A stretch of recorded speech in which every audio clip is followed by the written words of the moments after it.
Welcome into all the Cancer rising signs of the zodiac to your July 2025 astrology video. I'm Cosmic Girl. Trust you're doing well, and thank you for being here. Well, this month we have 3 planets going into a retrograde, and we'll talk about what that means for your rising sign, what natal house these retrogrades are happening in, and of course we're going to be talking about your chart rule of the moon. The moon, wow, really big upgrade for the moon because Jupiter is transiting in the moon sign, which is your rising sign as a Cancer. So the lunations have a more optimistic tone for over a year because Jupiter will be in the zodiac sign of Cancer, your first house, until June 30, 2026. So, because the moon sign has the exalted Jupiter there, that means that the lunations are a little less, for better words, melancholy because Jupiter's the jolly, life giving planet. And we can all do with a serious upgrade there. And it's happening now with Jupiter firmly planted in your natal first house, Cancer rising signs.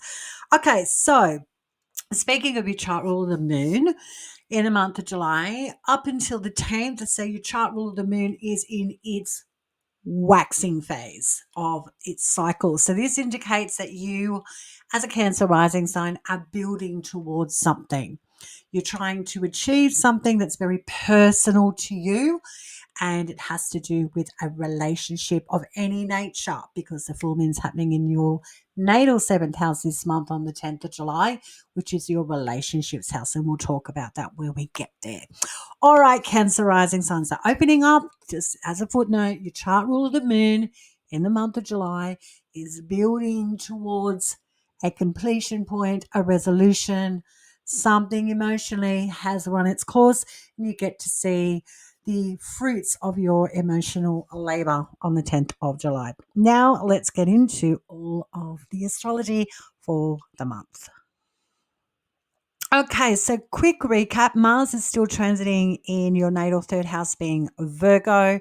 This indicates anything to do with travel, siblings, and education is like a laser point precision, a lot of focus, a lot of detail, and a lot of action going on there regarding those topics.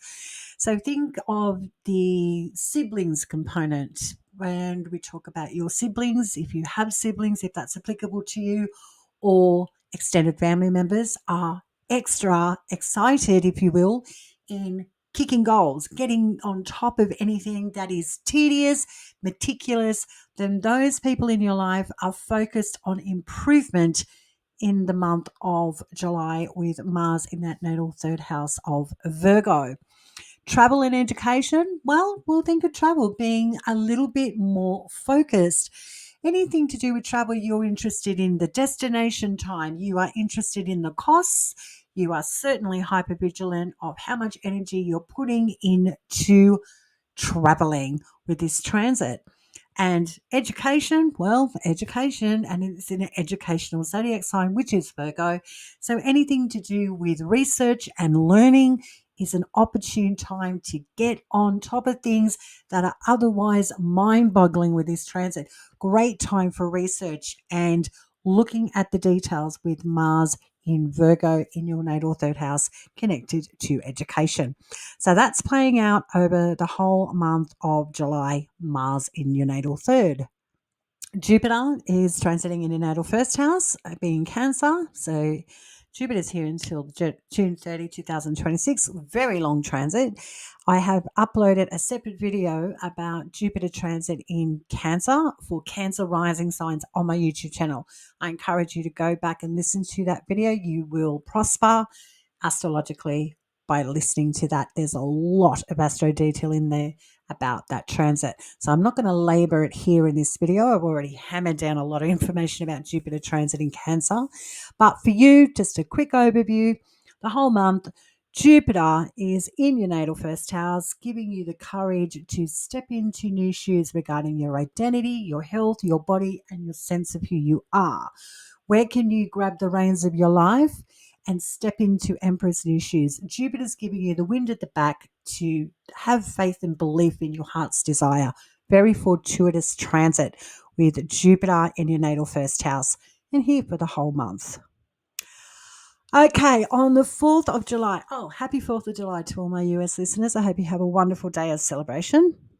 We have astrologically a lot going on. We've got Venus conjunct Uranus, then Venus ingresses into Gemini, and Neptune begins its retrograde in Aries. So, astrologically, there's a lot going on. Let's talk about them individually. With Venus conjunct Uranus in your natal 11th house, this is a very interesting day where a friend can turn into a romance, a social connection comes to a complete stop, an ending. It's like turning up at your tennis club and the doors are locked. It's that sort of day when you had a social agreement, you had a social event planned, and all the wheels fall off. So expect a sudden shake up in regards to anything social on the 4th of July. And it also indicates that a dream or aspiration of yours that's very personal to you is actually getting a serious upgrade. So expect a little bit of a win on the 4th of July as well when Venus conjuncts Uranus in Taurus in your natal 11th house. After Venus conjuncts Uranus, Venus then ingresses into Gemini, your natal 12th house, until the 30th of July. So Venus's speed, the planetary speed of Venus is very fast, zooming through your natal 12th house. So with Venus and Gemini in the natal 12th house, this is very tricky. I will say that. I'm not afraid to call it out for what it is, because Venus and Gemini is interested in too much stimulation, doesn't have a lot of focus that can be harnessed easily. And in that natal 12th house of isolation and solitude, where we lose ourselves, we lose control, this can be particularly troublesome with relationships and partnerships of any kind, half in, half out, really not good for long-term commitments. Just take everything with a grain of salt with this transit when it comes to partnering up with people or indulging in something that you think you love could soon phase out just as quickly as you walk out the door when you've made a big purchase. It's that sort of transit with Venus and Gemini in your natal 12th house where things can go a little bit cray-cray, for better words, when it comes to things that we do in isolation and in solitude where we fill our own cups up. It can be a little overindulgent and chaotic. So easy does it with Venus and Gemini in your natal 12th house for you as a Cancer rising sign. And yes, Neptune also goes into a retrograde in your natal 10th house, an angular part of your natal chart, no less. And this is at 2 degrees, not newsworthy. Neptune's only moved 2 degrees in your natal 10th house and ingressed into Aries on the 30th of March this year. Only thing I can say, because it's an outer planet, it's a generational planet, we don't really feel huge happenings with an outer planet, and it's only moved 2 degrees, Cancer rising sign. I could simply say this: anything that you've been focused on regarding how you see your future plans with your career that you've been invested in since the 30th of June, how's that working out for you? Are you in or are you out? Neptune's only moved 2 degrees given, but you will have some sort of lay of the land on what you've been invested in regarding your identity, your public image, your professional arena, or anything official. So Neptune going into a retrograde will simply have you surmising and really thinking, is this the right way forward for me regarding my lofty ambitions when it comes to the world stage, anything official or your public identity? If you're a planner, Cancer rising signs, the 7th of July would be a great day to plan for things to go well. With Venus sextiling Saturn and Neptune retrograde and trining retrograde Pluto, this indicates a nice, easy, flowy day. Getting a job done won't be too much of a push. Chilling out at the end of the day won't be too much of a push. Any social engagements won't be too much of a push. or relationships are almost eerily compliant. Lovely day on the 7th of July. Expect flow. If you are into planning events or a social event or a DM, this is the day to do it. The newsworthy astrological aspect and transit on the 7th of July is Uranus ingressing into Gemini. Uranus hasn't been in Gemini for over 84 years. So, this is extremely exciting for us astrology enthusiasts. This trend is happening for you as a Cancer rising sign in your natal 12th house, where Venus currently is, at least until the 30th of July. I'm not going to labour on this too much. Uranus is going to retrograde back into Taurus later in the year and then will firmly plant itself in Gemini come April 2026. So this is like a little soft opening explanation of this transit for you, something to keep your eye out on, if you will. With Uranus and Gemini, skies are the limit when it comes to variety and stimulation. Whilst that sounds absolutely optimistic, which is fantastic, it does come with its challenges. Gemini is very adept at having many fingers in many pies, many interests, and lots of diversity and variety at hand. In fact, Gemini thrives on that.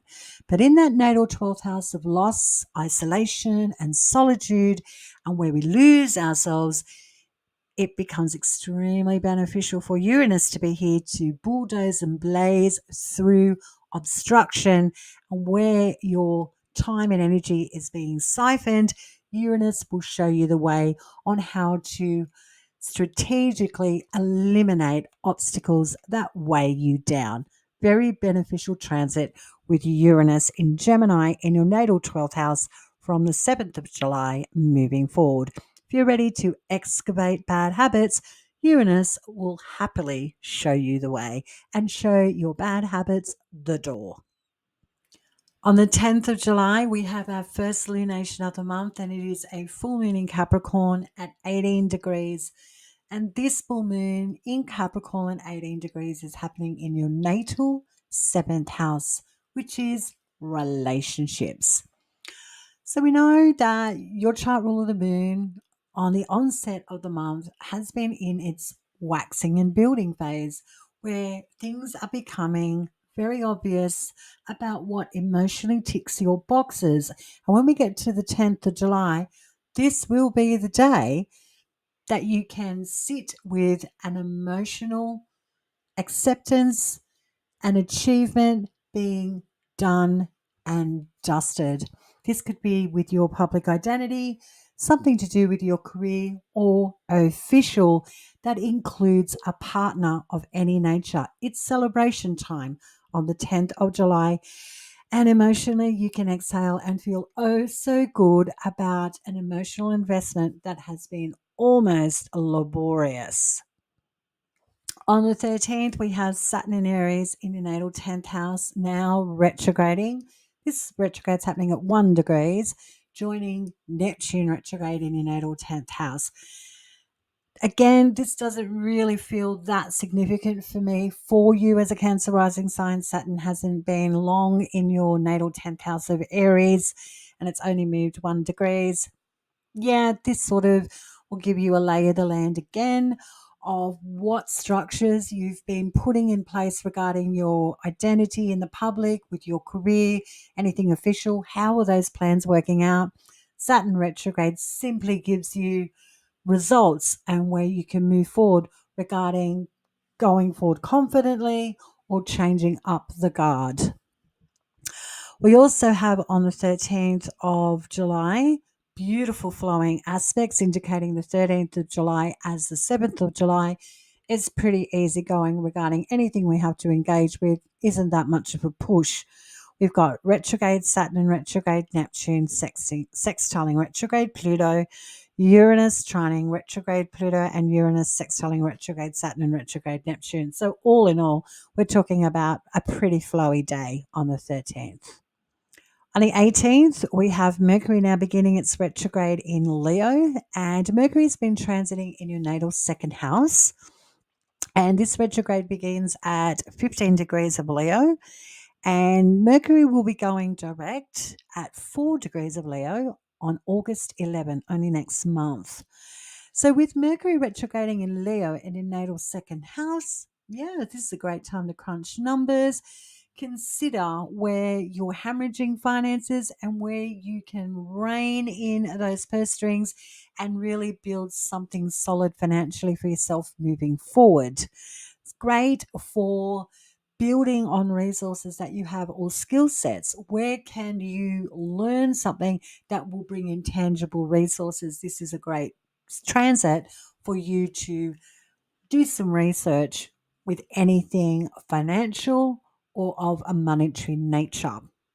When Mercury goes retrograde in your natal second house of Leo. And also on the 18th, when Mercury does begin its retrograde in your natal second house, Mercury is speaking in harmony with Venus. Our two personal planets are having a pretty easygoing conversation, which is lovely, which is a sextile. But Venus is in that natal 12th house of Gemini with Uranus. So on the 18th of July, this can be a day astrologically where it's easy to step out of the limelight. Maybe consider taking a bit of a break or purchasing something that really does tick your mental boxes. So the 18th of July is a day where you can be considering, do I or don't I? On the 22nd, we have the Sun now ingressing into its domicile zodiac sign, which is Leo, into your natal second house, joining retrograde Mercury. But the Sun will be here only for 4 weeks until August 22nd. With the Sun in domicile, well positioned, very content in Leo in your natal second house of finances, well, you can pretty much connect the dots. Any financial opportunities, skills, and resources, things that benefit you, is on your mind. You may also be very aware of just how overindulgent you are with this transit, and you may be getting a bit of a shake up when it comes to your bank account with the Sun in Leo in your natal second house from the 22nd of July to August 22nd. On the 22nd, the Sun does sextile, has a nice, easy relationship in communication with planet Uranus in your natal 12th house of Gemini with Venus. Well, this also indicates a surprise purchase or a surprise getaway. What are you up to, Cancer rising signs? Moving on to the 24th, we now have the Sun trying retrograde Saturn and retrograde Neptune, the Sun opposing retrograde Pluto, and Venus squaring off with Mars. And the cherry on top of the Sunday is a new moon in Leo at 2 degrees in your natal second house with the Sun and retrograde Mercury. Whew, what a lot. So, as far as the pretty easy flowy days of July, this is where I think it might be a little bit crunchy and not so, for better words, it'll be okay, mate attitude. There's too many aspects that are conflicting here astrologically, and we have difficult aspects with optimistic planets versus negative planets, and planets are in retrograde, and we've got Venus having an argument with Mars, the two cosmic lovers. You get the picture. It can be the absolute wild west on the 24th of July, but we can have that self satisfaction of knowing the astrology weather ahead. So plan for the 24th of July as a day of not making appointments or setting up events or planning to do something that is extremely important because the astro weather really isn't gelling. So we do our best. We drink our green tea. We do our breathing techniques. We make sure we have food in our system so we're not hangry and we're more patient than others might be with our astro info for the 24th of July. Not so easy. And there's nothing really connecting to the first house here for you as a Cancer rising sun. So this potentially almost agitating and irritating day astrologically is coming from outside of you. So take everything with a grain of salt and try not to um, dare I say, hold the weight of the world on your shoulders on this day. You don't have to do all the heavy lifting for everyone on the 24th of July. So now let's talk about the new moon in Leo at 2 degrees. So your chart ruler, the moon, is planted in the natal second house. Leo at 2 degrees. Wow. So now you're in a new moon phase of new starts, an emotional new journey. You ended one on the 10th of July, and now you've got the lay of the land regarding anything to do with the relationship in an official capacity or your identity or something to do with your career. And now you'll seriously consider where does your heart match your head on the 24th of July when it comes to emotionally investing in something that's near and dear to you, whether that is a new health routine, new gym membership, a new job, a new course, or a new financial opportunity. You need something new to fill your heart and soul. And the 24th of July is the day where you can quietly contemplate such things. Beautiful new moon in your natal second house of things that benefit you. On the 30th, Venus leaves Gemini, your natal 12th house. So we just have Uranus there now. And Venus is ingressing into your natal first house, being Cancer, until the 25th of August. So we have the two benefic planets in your natal first house, Cancer rising sign.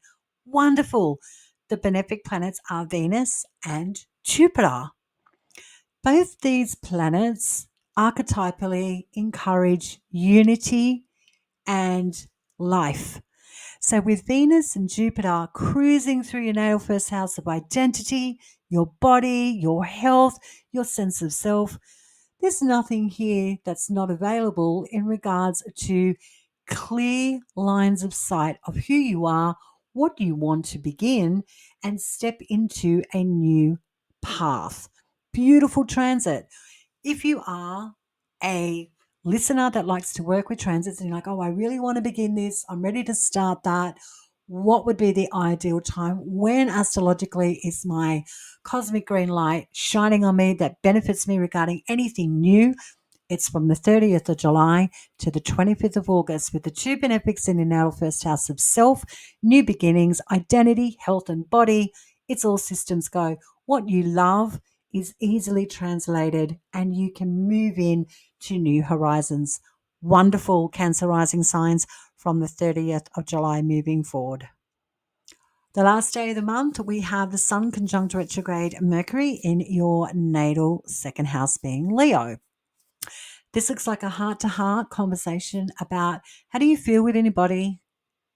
What do you love? And you're ready to communicate to someone near and dear to you. So the 31st of July can be a very important day of communication, and your heart and your mind are all connected. So fantastic for anything official.